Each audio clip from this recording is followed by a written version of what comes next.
कराची में एक और सानिया एक और नन्ही जान ले गया। 3 साल इब्राहिम की मौत का जिम्मेदार कौन? नीपा चुरंगी के करीब गटर में गिरने वाले बच्चे की लाश 14 घंटे बाद मिल गई। लाश 1.5 किलोमीटर दूर नाले से मिली। बेटे की नागाहानी मौत पर वालिदैन शिद्दत गम से निढाल। 14 घंटे बाद भी लाश रेस्क्यू के बजाय मकामी नौजवान ने निकाली।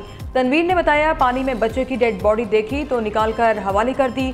यहाँ पर कोई मशीनरी मौजूद नहीं थी। अफसोसनाक वाकया गुज़िश्ता रात पेश आया।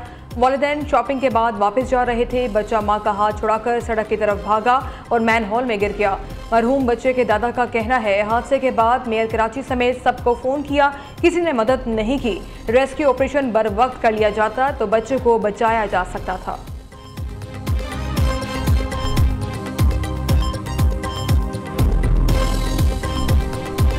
जितने भी मुताल्लिका इदारे हैं, जितने भी मुताल्लिका महकमे हैं, सबसे बात की गई है, लेकिन किसी ने हमारी सुनवाई नहीं हुई और किसी ने कोई रिस्पांस नहीं दिया। सब ने अपने नंबर बंद कर। मैं इस बहस में नहीं जाऊंगा कि जी वहां पे काउंसलर कौन है, टाउन किसका, नहीं, ये नहीं होनी चाहिए बहस यहाँ पे। मुझे अफसोस होता है जब हम ऐसे मौके पे यहाँ पे एक दूसरे पे इल्जाम तराशियां लगाना शुरू कर देते हैं कि नहीं जी आपका काउंसलर कितनी देर में पहुंचा तो जी वो ये टाउन हमारा नहीं था, ये इस टाउन की जिम्मेदारी थी, नहीं वाटर बोर्ड की जिम्मेदारी थी।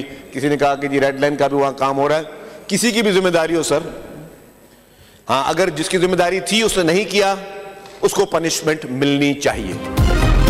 ये वाकया मुजरिमाना गफलत है। जो भी मुलविस होगा इसे सजा मिलेगी। इस बहस में नहीं जाऊंगा। काउंसलर कौन और टाउन किसका है? जिसकी जिम्मेदारी थी उसने कोताही की तो सजा मिलनी चाहिए। सिंध के सीनियर वजीर शर्जील मेमन का सूबाई असम्बली में इजहार ख्याल। कहा, बतौर वजीर मेरी भी जिम्मेदारी बनती है तो बिल्कुल सजा होनी चाहिए। मेयर कराची मुर्तज़ा वहाब ने नोटिस लिया और तहकीकात का हुक्म दिया है। अफसोस होता है ऐसे मौके पर इल्जामात लगाए जाते हैं। जब महक मासूम बच्चे के लवाहिकीन से ताज़ियत का इजहार भी किया।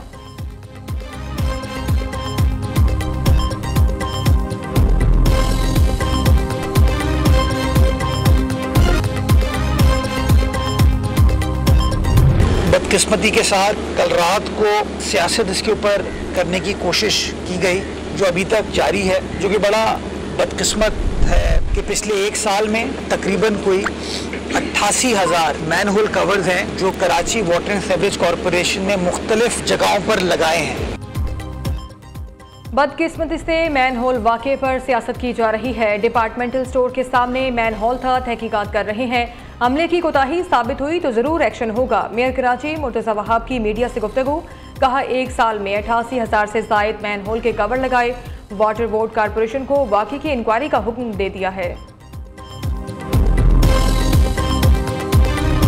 अब ये जो बच्चा, ये तो अगर गटर में गिरकर कोई बच्चा इस वक्त भी इस शहर में हलाक हुआ है तो ये पहला तो नहीं है वाकया। कितने दर्जनों वाकयात इस तरह के हो चुके हैं और वाटर एंड सीवरेज बोर्ड इस बात का जिम्मेदार है। और मेयर साहब जैसे भी बनकर आ गए कि हम सप्लाई करेंगे और गटर के ढक्कन लगाएंगे और ये करेंगे और वो करेंगे, सारे अपने कब्जे में करके रखे हुए हैं और शहरियों के साथ ये सलूक हो रहा है। मेयर कराची का सारे इदारों पर कब्जा, फिर भी बच्चे गटर में गिर रहे हैं। सूबाई हुकूमत की कारकर्दगी ये है कि मैनहोल से हलाकतों को नहीं रोक सकती। इंफ्रास्ट्रक्चर तबाह बर्बाद, जिससे बच्चे गटर में गिर कर मर रहे हैं। तरक्याती कामों के नाम पर शहर को बर्बाद कर दिया गया है। हर रोज़ अफसोसनाक वाकयात होते हैं। अमीर जमात इस्लामी हाफिज नईमुर रहमान कहते हैं, कराची के अरबों रुपए के फंड्स गायब कर दिए गए। अवाम के साथ मिलकर कराची को कब्जा गिरों से निजात दिलाएंगे।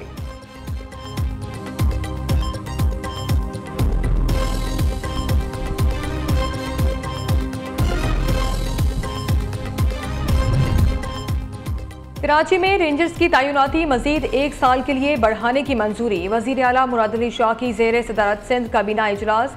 काबीना ने मैंग्रोव की बहाली, शहरी जंगलात और ग्रीन बेल्ट बनाने समेत कुदरती हल की हिमायत की मंजूरी भी दी। DHA के लिए पानी की कीमत 0.85 से कम करके 0.6 रुपये फी गैलन मुकर्रर करने का फैसला। इस टाइम सोशल मीडिया पे हर मेरे ख्याल में 90% खबरें गलत चल रही हैं। चंद दिन पहले FC हेडक्वार्टर पे 300 सेट बमर्स ने अटैक किया था, वो तीनों के तीनों भी अगवान निकले। उससे पहले कैडेट कॉलेज के ऊपर जो अटैक हुआ उसके भी वो सारे के सारे अगवान थे। जो इस्लामाबाद में ब्लास्ट हुआ उसका भी खुदकश हमलावर जो था वो अगवान था। पिछले जितने अटैक्स हुए उसमें अगवान मुलव्वस हैं या खुदकश हमलावर तो सारे के सारे अफगानिस्तान से आ रहे हैं। हर SHO की जिम्मेदारी लगाई जा रही है कि उसने अपने इलाके में अफगान्स ढूंढने हैं, जो इलीगल अफगान्स हैं उनको हमें हर सूरत वापस भेजना है।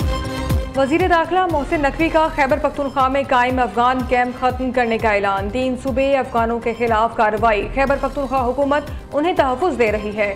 कौमी सलामती पर कोई सूबा अपनी पॉलिसी बनाकर नहीं चल सकता, विफाकी हुकूमत के फैसले पर अमल करना होगा। मुल्क भर से अफगान बाशिंदों को हर सूरत वापस भेजा जाएगा। मोहसिन नकवी का 2 टोक पैगाम, बाखूबी इल्म है बम धमाके कौन करा रहा है। इस्लामाबाद कचहरी, FC हेडक्वार्टर्स, कैडेट कॉलेज हमले में अफगान शहरी मुलविस थे। हमारे लिए सबसे पहले पाकिस्तान अपनी जिम्मेदारी निभाएं। वजीर दाखिला ने लाहौर में मीडिया से गुफ्तगू करते हुए कहा, इज़हार राय की आज़ादी का मतलब झूठी खबरें फैलाना नहीं, फेक न्यूज़ पर क्रैकडाउन होगा। बाहर बैठकर मुल्क के खिलाफ प्रोपेगेंडा करने वालों की बारी भी आने वाली है। बैरून मुल्क से सोशल मीडिया मुहिम चलाने वालों को जल्द पाकिस्तान लाएंगे।